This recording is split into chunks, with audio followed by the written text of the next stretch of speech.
in the squadron. They called him Bullets, but we call him Greg Kelly. Greg Kelly is on the air on the Red Apple Podcast Network. Well, they got him good. They've had him now for a couple of years, and now he's going away for the rest of his time on Earth. Rex Heuermann. I call him Heuermann. Some people say Heuermann. I mean, how the hell do you describe that name? Heuermann. Rex Heuermann, that great, big, gigantic ogre guy. He was so kind of pleased to be in court yesterday. Pled guilty, killed 8 women. Not only did he kill them, he raped them, tortured them, tortured, killed them, BTK style, sometimes in his basement. He'd bring them to the basement, and then he'd bring them to the beach. Just terrible. Horrific. Everybody covered this thing, too. Everybody. For years. Who is he? Who the hell is doing this? Cut 3, please. Cut 3.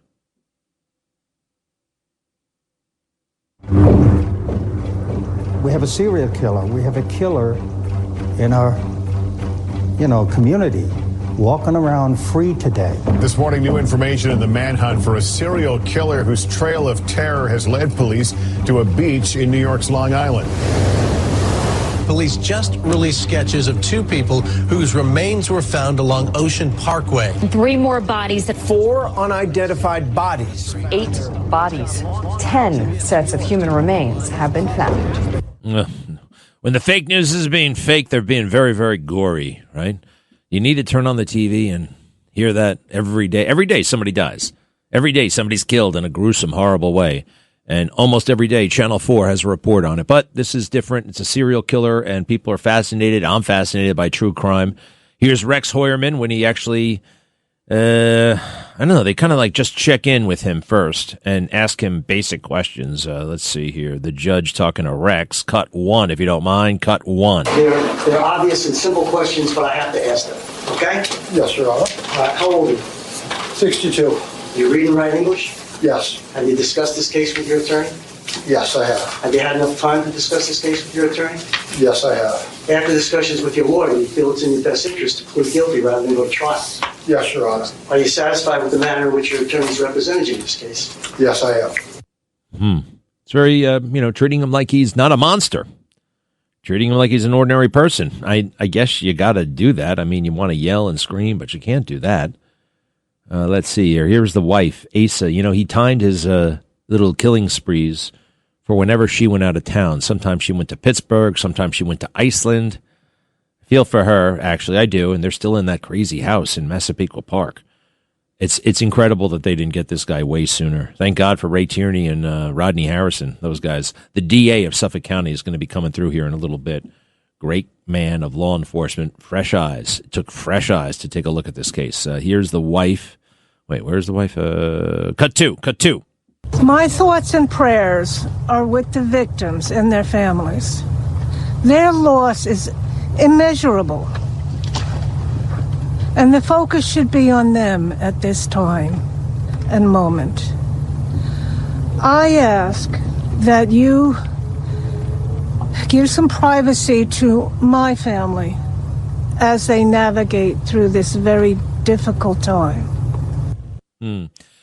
Well, she did go on a reality TV show, but then again, she needs some money, right? Indigent.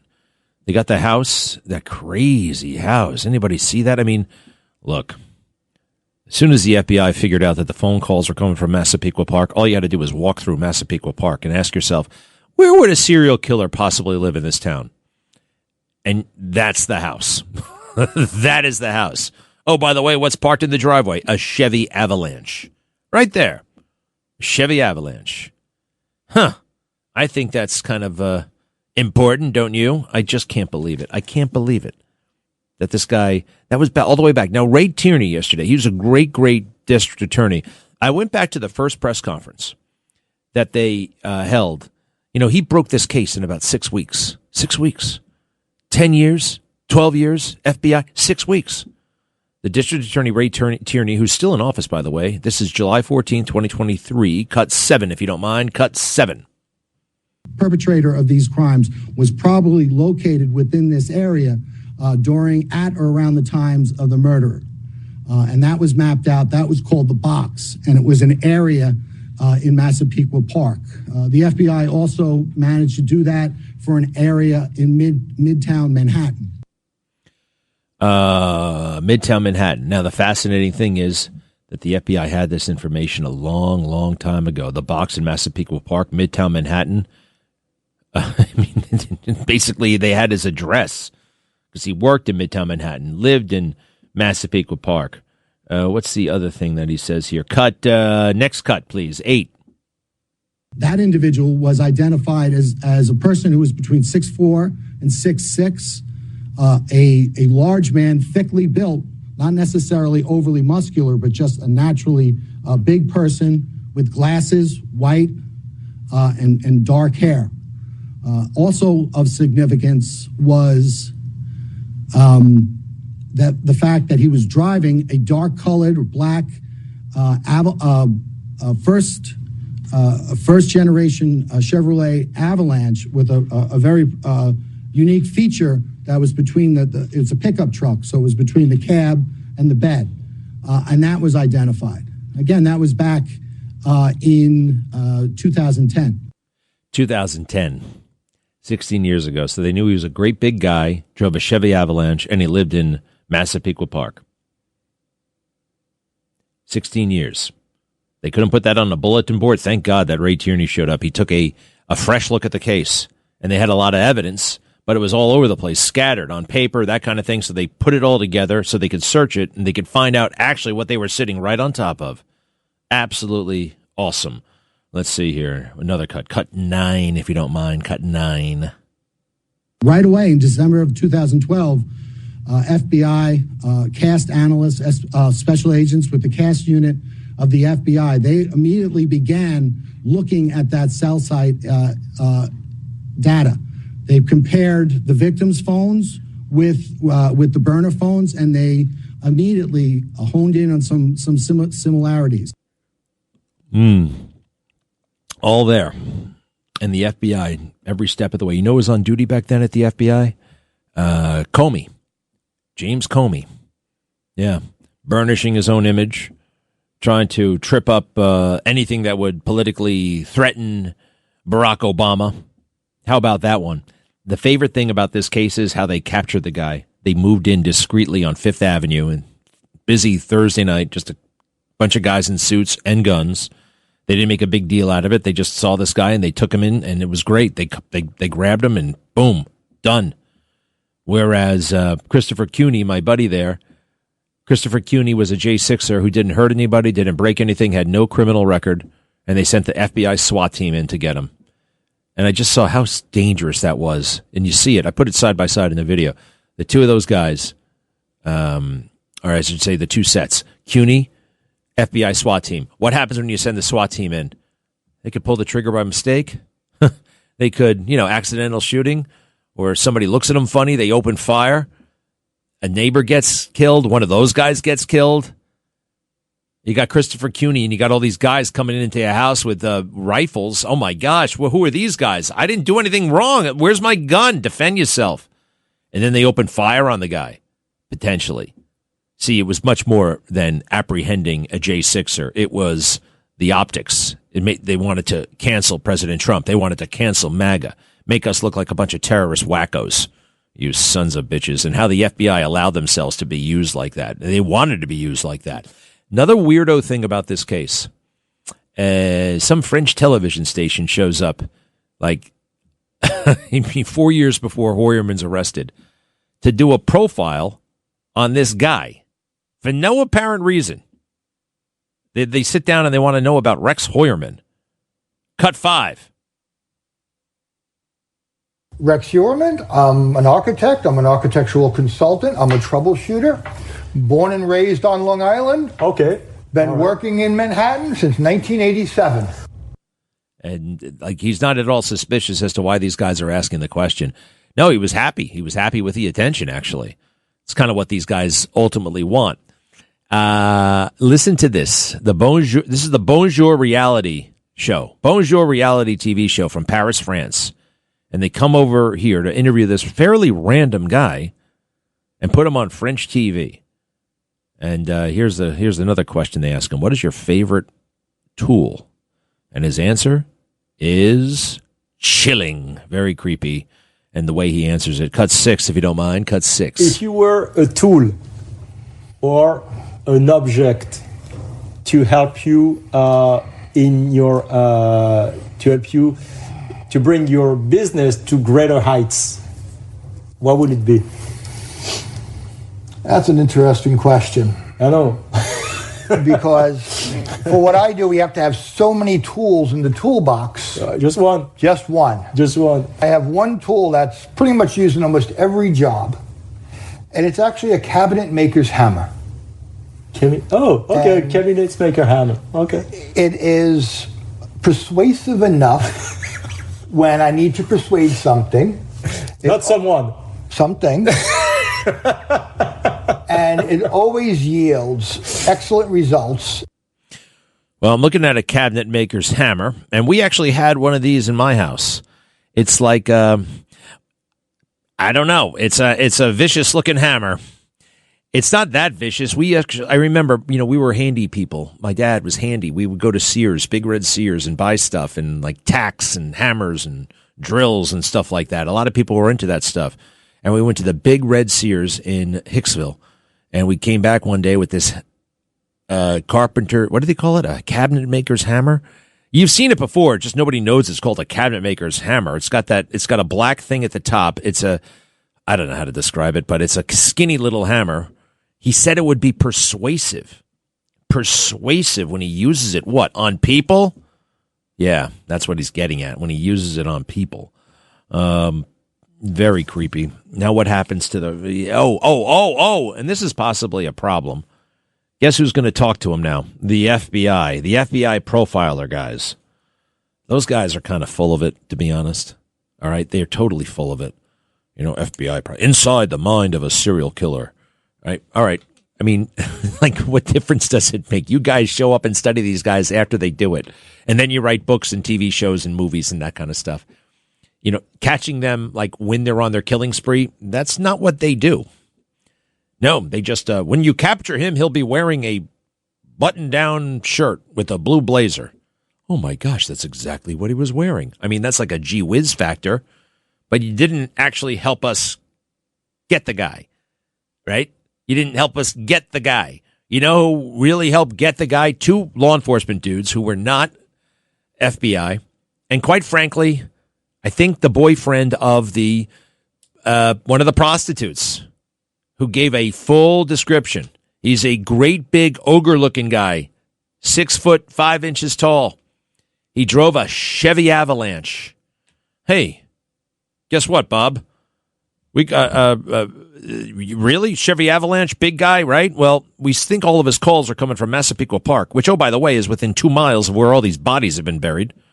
Maybe we should walk the streets of Massapequa Park for, I don't know, a few hours and see if there's anything suspicious or see if there are any Chevy Avalanches around. And no, we can't do that. We got to get lunch. No, we can't do that. We have to open up the Russia investigation on President Trump. Because if they had walked the streets of Massapequa Park, they would have found a ramshackle house that, quite frankly, I would have been surprised if there wasn't a serial killer inside. All right, there's that house. And guess what's in the driveway of the house? A Chevy Avalanche, right? The same damn car.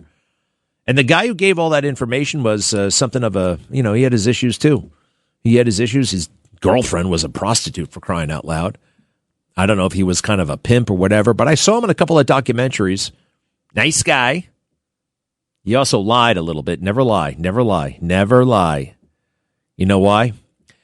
This is the lie he told. It's very interesting. I should pull the sound. Ray Tierney said what the deal was. So she didn't want to have sex, this prostitute, with everybody. You get tired of that, right? So they came up with a scheme, a ruse. So some, John would come over, right? Some guy for her services. And the plan was 10 minutes or so later, her boyfriend and his friend would bust in the door saying, "Hey, what's going on here? Are you cheating on me with this guy?" And they'd intimidate him into leaving without his money. Okay? So they would intimidate the guy. It was a scam. Now, one of the scam guys, that's what they did. They scammed, and they got this guy to leave without his money and possibly given him a real reason to come back and, to her. I mean, that's not justified, but that's probably what he was thinking. Okay, I'm going to get you. But these guys told the police something else. They said, she called me and she was being physically and sexually abused, and she called me from the bathroom and she was in distress. So we came over there to rescue her. Right? That's in the telling of the story. But at the same time, look, the important thing is, dude, we don't care. It doesn't matter. You were pulling a scam. No big deal. We have murder on our hands now. We got to find the murderer. And he did the right thing. He gave the full description. Chevy Avalanche, great big hulking guy, 6'5". They already knew that the calls are coming from Massapequa Park, the burner phone. You think you have a burner phone, it can't be traced? You're wrong. It can absolutely be traced. And we can even find out who bought it and where you bought it. And that's what they did with Rex Hoyerman. They figured out he lived in Massapequa Park, worked in Manhattan. Chevy Avalanche, it was right there on their desk for 10 years. Thank God for Ray Tierney, the district attorney, who brushed off the file and found out the information they had all along. And Rodney Harrison, the police commissioner. Excellent job. Excellent, excellent, excellent job. Bye-bye, Rex. Greg Kelly. Let's go, Brandon.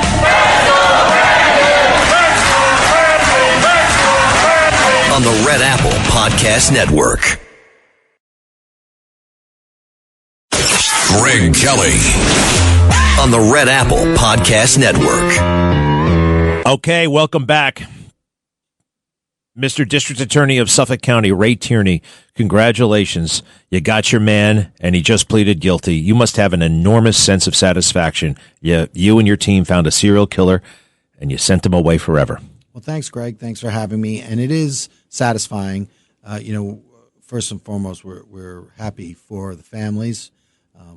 It's been a long time coming for them. So it was, I'm sure, actually I spoke to them, so I know.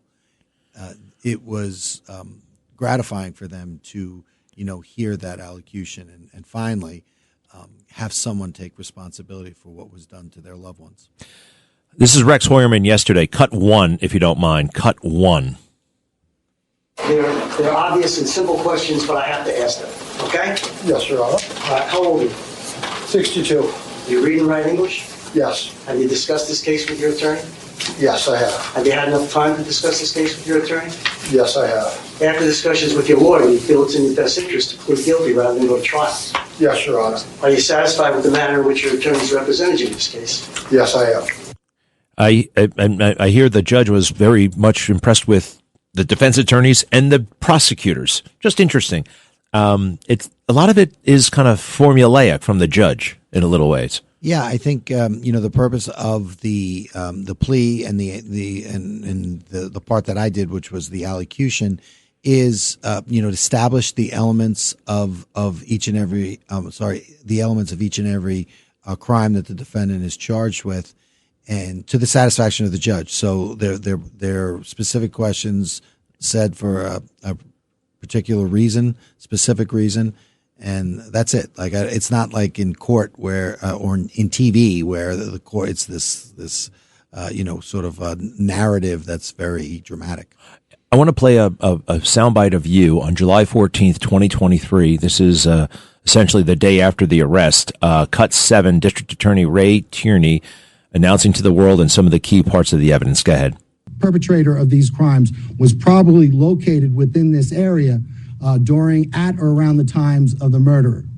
And that was mapped out. That was called the box, and it was an area in Massapequa Park. The FBI also managed to do that for an area in Midtown Manhattan. First of all, I want to point out, and folks, you can't see this, you're surrounded by the family members of the victims. And I think that there was a very bad rap that went out. Maybe it was true in the previous administration. I don't know, but this case was being blown off by law enforcement because these were sex workers. And you just had such caring and outreach, and there they all were with you. You had no judgment whatsoever. These are human beings. Yeah, I didn't see that. I didn't see that from the past detectives. In fact, there was when we got to the point where we thought we could prove the Jessica Taylor murder, we called the retired detective in, and we're in the task force room, and we call him up. He's retired. Could you come in? And we want to talk to you about Jessica Taylor. And he sort of walks through the door like like a little kid coming down the steps for Christmas, because he's wide eyed. He sits down. He's like, okay, what do you guys want? And we said, well, we think we're ready to move on Jessica Taylor. And just the expression of joy and relief and excitement in his face, was palpable. And he said, this one stuck with me. This one, I wanted to close. So he was delighted. And the other thing is, in 2021, when I ran for office, really the most passionate responses I would get from members of the public were, if you get elected, are you going to do something about Gilgo? Are you going to do something about for these girls and for their families? What are you going to do? So, this perception that because of the circumstances of some of the women, because of what they did for a living, that erased their humanity in the eyes of Suffolk County, in the eyes of Suffolk County law enforcement, absolutely categorically false. And keep that in mind when you see Gloria Allred on TV and the rest of them, because she's making the rounds. I want to ask you, prior to the arrest and you're the full run of the investigation, you got the grand jury going, maximum number of people who knew his name before the arrest, and that's something you got to worry about with leaks and stuff like that. But just rough guess. Well, I don't know. It's funny because we referred to him. So that was July of 2023. We got we found out about him 3/14/22. He was our age. Even when we spoke among us, he was what? RH. That's how we referred to him. We never referred to him as Rex. RH. Yeah. Okay. Yeah. So we said, listen, we've got a credit card that we could link to RH. Let's do RH. Even in the search warrants, we named him RH because we thought it was critically important that we maintain the secrecy of the grand jury, that we build our case, and we got to the point where we can indict it and go out and arrest him.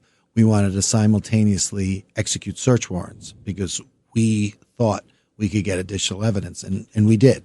So it was, actually it's funny. Somebody just mentioned it to me the other day that you don't remember how long we were referring to him as RH, even among ourselves. You talk to another coworker in an empty room and you're talking RH. That's how seriously we took the secrecy.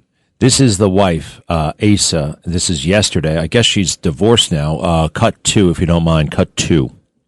My thoughts and prayers are with the victims and their families.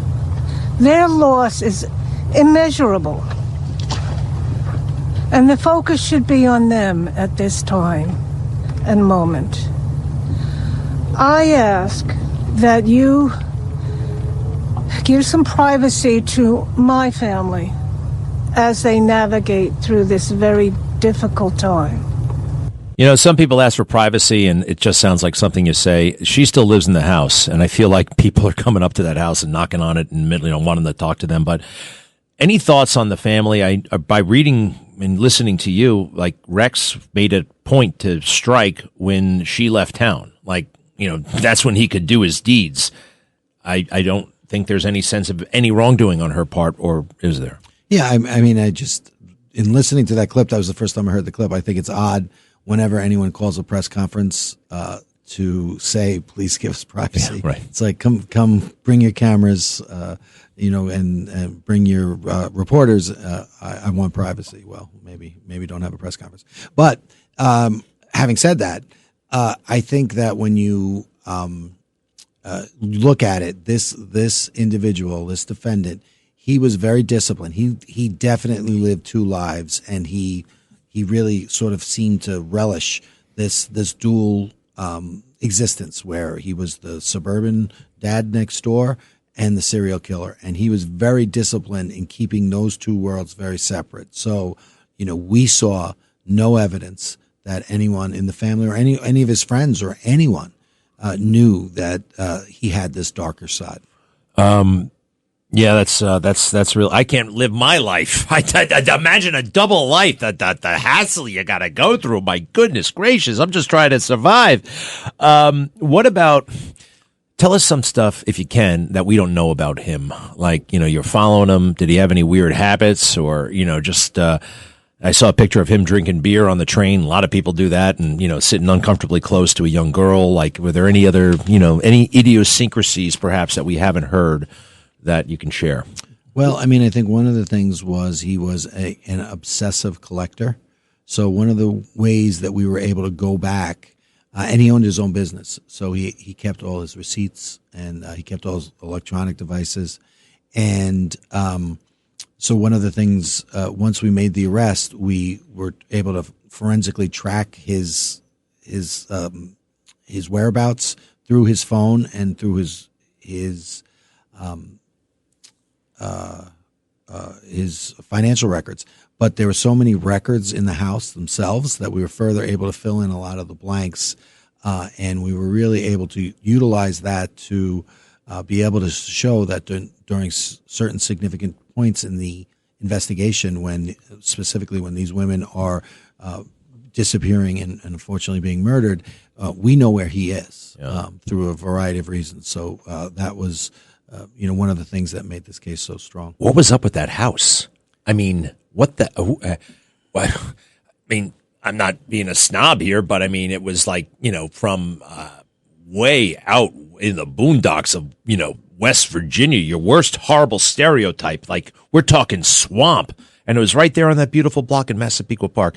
I mean, I thought it was sticking out like a sore thumb. Know what I mean? Like the detectives from 2010 or the FBI or somebody. But anyway, what can you tell us about the house? Did you ever get to go in the house? I did. And it was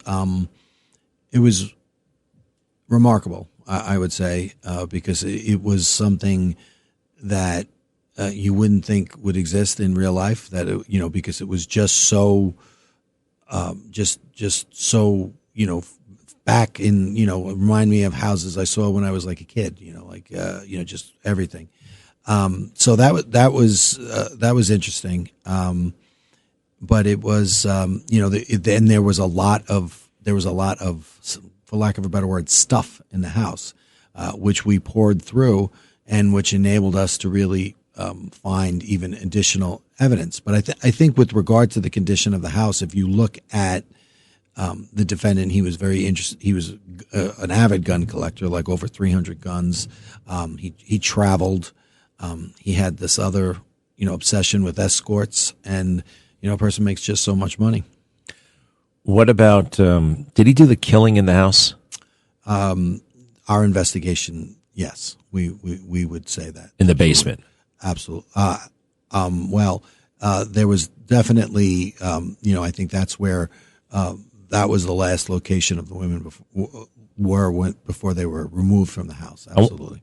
This is the wild moment. I want to play it for you. French TV, for some reason, interviews this guy out of the blue, like in 2014, which is suspicious right with that. And cut 6, if you don't mind. Cut 6. If you were a tool or an object to help you to bring your business to greater heights, what would it be? That's an interesting question. I know. Because for what I do, we have to have so many tools in the toolbox. Just one. Just one. Just one. I have one tool that's pretty much used in almost every job. And it's actually a cabinet maker's hammer. Okay. Cabinet maker hammer. Okay. It is persuasive enough when I need to persuade something. Not someone. Something. And it always yields excellent results. I mean, is there anything we should know about that interview? My mind's running crazy here. Like, was that law enforcement? I mean, why would French TV be interested in this random guy talking about his hammer set? Well, it's funny. Right when we identified him in March 14th of 2022, that was one of the first things we went to, and we played that. I always got the impression that, sometimes when you have a business, you pay a company to come in and pretend like, oh, you're so interesting, you're Right. so successful, let's interview you, and it's really just kind of an advertisement that you pay for business. That's what I thought it was, but I could be wrong. But I think it offered us some interesting insight into the defendant, and so we certainly appreciate it. And the thing is, we ripped it off of the internet because I said we have to rip this because everybody's watching it, and we didn't want the views to go up, because all of a sudden if it's there for 8 years and there's 16 views, and then all of a sudden in 2023 there's 80 views or 150 views, like that's suspicious. So we said stop looking at it online, rip it, and watch it on your own computer. Yeah, and if he was tipped off, like, what's the worst he could have done? I mean, he could have just started getting rid of evidence, I suppose, but still, you had a mountain of it, right? Yeah, we did, but I mean, we found mementos. We found several mementos in the house, and the other thing that we found that was really critical was that planning document. That document where he set forth exactly what his motives and motivation was for murdering these, coming in contact with these women and murdering them, and also the obsessive planning that he engaged in before, during, and after each of these murders. Real quick on the planning, I saw those documents and I wondered, like, we talk about him being a planner and organized and meticulous, but I started to wonder if I planned my life like that. It sounded very kind of basic. You know what I mean? Like, buy rope. Fill up. Yeah, like if I were going to Long Island, go to Penn Station, take train. Meet friend at Leo's bar. Was it really the mind of a genius killer, or just a guy who was kind of getting off writing planning documents? Well, I think it was the mind of somebody who's like a bit of a obsessive compulsive. But I also think the way I viewed it is I'm a fisherman. I love to fish. So if I go someplace like I'm on the train and I talk to a guy who's another fisherman, I love to talk and share stories and gain insights. This was his obsession, but he couldn't share it with anyone. So he kind of would share it with himself through the document. That's kind of how I thought about it. That's fascinating. Well, Ray Tierney, I'd love to ask you about the next big case you're working on and who's being whatever, but we won't. We'll congratulate you for this one. Ray Tierney. When you up for re-election, by the way? I just was reelected, so I have for 3.5, 4 years. Awesome. Enjoy it. People of Suffolk County are lucky. New York, America, Ray Tierney, District Attorney for Suffolk County. We so appreciate it. Thank you, Greg. You bet. To be continued. We'll be right back. Greg Kelly on the Red Apple Podcast Network.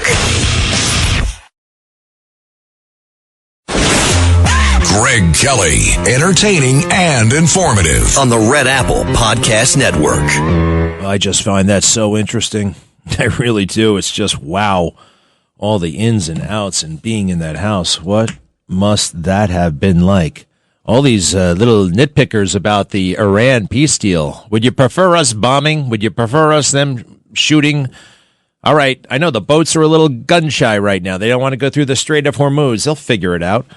All these fake news people, I 2 weeks ago, they didn't know what the Strait of Hormuz was. They thought it was a nightclub.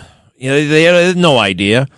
It's very interesting to me that Syed Abbas Araghchi, the foreign minister, is kind of calling the shots there right now. I noticed this guy during the war. He is the foreign minister of Iran, and he starts showing up on our news during he's in the middle of the war, and I see Syed Abbas Araghchi all over the news. This is what he sounds like when he's doing the news. Cut 11, please. Cut 11. Joining me now is the Foreign Minister of Iran, Abbas Araghchi. Mr. Foreign Minister, welcome to Meet the Press. Well, thank you so much. Thank you for having me. All is well, right? He's just a very pleasant guy. By the way, 800-848-9222, 800-848-9222. Syed Abbas Araghchi, oh, thank you for having me. And then I was like, I kept watching him on the news. He kept showing up, and he'd be in Tehran. It didn't look like he was in a cave or hiding or anything like that. And I'm like, we haven't killed this guy, and there's a reason. We know exactly where he is, but we haven't killed him. Why is that?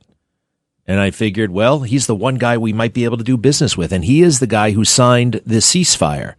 He signed the ceasefire deal. It's his name on it. And he's the one who promised to, no more shooting. And we'll open the Strait of Hormuz. You know, he did throw a couple of little, caveats in there, this and that and the other thing. But here, listen to this. I noticed all of this. This is me on March 9th, which is it's about a month ago. I said, this is the guy. This is it. This is the key on their side to getting out of this situation. Cut 12, please. There's one guy, though, who we have allowed to live. That man on the left, seen with Stephen Witkoff during the negotiations, I believe this guy is alive because this is the guy perhaps America can do business with. This might be the guy that we'd like to see running that country someday. How about that? And I think it's getting closer to that point. So he signed the deal. Looks like there's really nobody. Well, we don't know. I keep hearing, Iran is far more resilient. Oh, yeah, we wiped out their leadership. We wiped out their Navy. We wiped out their Air Force. They have no more much of any way to project force. They got a handful of drones and missiles that they can harass people with, but they can't really strategically impact much of anything. What? Oh, now this thing about Israel. I'm getting annoyed with this. It's this whole podcast situation, right? These podcasty bros. I don't know what it is. Some people need limitations. They need guardrails because they're just being wild and crazy and reckless with their observations and their statements and their willingness to drum up controversy for the sake of controversy and maybe do the bidding of the deep state. One of those guys I'm pretty sure is Sean Ryan. The more I look into this guy, the more suspect and weird he seems to me. Sean Ryan. Who the hell is Sean Ryan? Well, apparently that's a fake name, number one. He was in the CIA. They say he was a Navy SEAL. Always ask questions when they tell you I'm a Navy SEAL, all right? Don't be too impressed. Sometimes, I really like the idea that we're going to have all men automatically register for the draft. All eligible people will register for the draft. Actually, I got to look into that. Is it going to be women too? I don't think it should be women. I'm not comfortable with women going to war. I'm not. Less now than ever before. I was in the military with women. I actually liked having the women around. They had a nice effect on the men. But now I don't like it. Now that we've seen women shot down, can we afford a woman POW? I don't want any POW, but I'd rather have a man POW than a woman POW. This Israel, Israel is controlling Trump and people are seizing on this dopey story in the New York Times. Oh, President Trump didn't sit at the head of the table. He sat across from Bibi. Benjamin Netanyahu goes to the White House and they have a conference room. I've been in the Situation Room, by the way. They got to stop calling it the Situation Room. It's just a conference room. There's nothing particularly sensitive about it. Do you have a conference room where you work?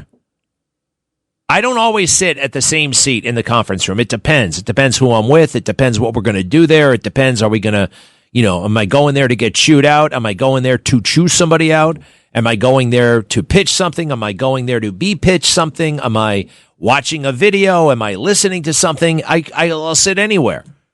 It depends. The boss gets to sit where he wants. The boss doesn't, oh, that's my chair. It's not like Archie Bunker. Hey, that's my chair. Get out, that's my chair. No, it's what position can I see everything? And they were going to be running videos on the video thing that's aside. If you were watching TV, do you want to watch the TV from the side or do you want to watch it, head on? What's the best seat? You sit head on and watch the TV. What's he looking for? And they say, ooh, wow. He now works. He works for Benjamin Netanyahu because Benjamin Netanyahu was on the other side of the table. So what? 2 tankers have crossed the strait. That's nice. That's nice. I like it. 2 tankers. All right. This is going to take a little bit getting used to. When it goes to President Trump's tweet, that freaked a lot of people out, including me a little bit. I must say, I was a little bit worried. Oh my gosh. Civilization in Iran will cease to end. Yikes. Well, keep this in mind, folks. Keep this in mind. there's something called the madman theory, and it's a good theory. It's a good theory for us to remember. We want our enemies thinking that our president is crazy, unpredictable, a little bit wild. Cut 13, please. Cut 13.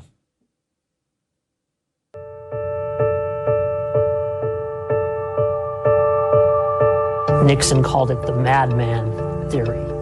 The idea that he would pretend that he hated communists so much that he would get angry and he would do anything to destroy communism and save South Vietnam. And so it was called the madman theory. So he liked to project this idea that he was mad and he would do anything to end the war. This led to one event that we're just finding out about now, at least recently, that Nixon ordered a nuclear worldwide alert. And it was secret until just a few years back when the documents came out. How about that one? And they really were worried that Nixon was losing his mind at one point, right? Because of Watergate, and he's going to have to leave, and he's going to have to, is this guy going to start a war to stay in office? There was some concern about that. But even prior to that, he was such a rabid anti-communist, they were very worried about him. Turned out to be he was a bit of I don't want to call him a pushover, but he schmoozed big time, let's face it, with the Chinese and the Russians. Talk about schmoozing, right? The only problem with Nixon, as deep in intellect as he was, he's a very insecure man, very insecure. And he did not have the expertise. He had to spend so much of his time getting people to like him.